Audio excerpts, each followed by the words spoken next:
বিসমিল্লাহির রহমানির রহিম। আসসালামু আলাইকুম ওয়া রাহমাতুল্লাহ।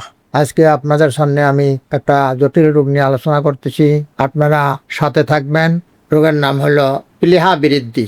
অনেকে এই রোগ সম্বন্ধে ধারণা নাই, আপনারা সাথে থাকলে বুঝতে পারবেন এই রোগের কারণ, লক্ষণ এবং প্রতিকার। এটা ইন্টারগেট স্প্লিন। এই প্লীহা বৃদ্ধির কারণ হলো ম্যালেরিয়া, কালাজ্বর এবং ব্ল্যাক ওয়াটার ফিভার, লিউকেমিয়া, লিভারের সিরোসিস ইত্যাদি কারণে এই রোগ হয়ে থাকে।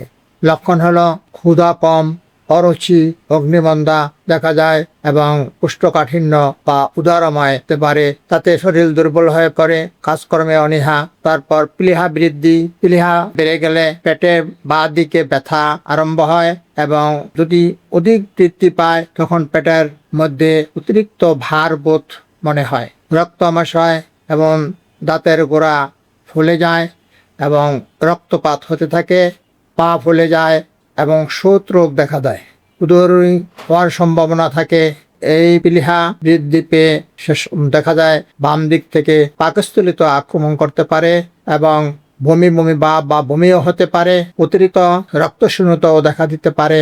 সুতরাং আপনারা যদি এই সমস্ত লক্ষণ দেখা দেয়, আমার কাছে আপনারা পরামর্শ চাবেন।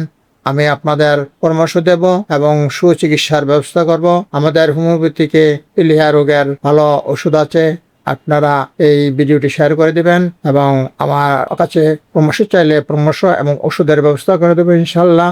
আপনারা সুস্থ থাকেন, ভালো থাকেন এবং সাবস্ক্রাইব করে দিবেন। আল্লাহ হাফেজ।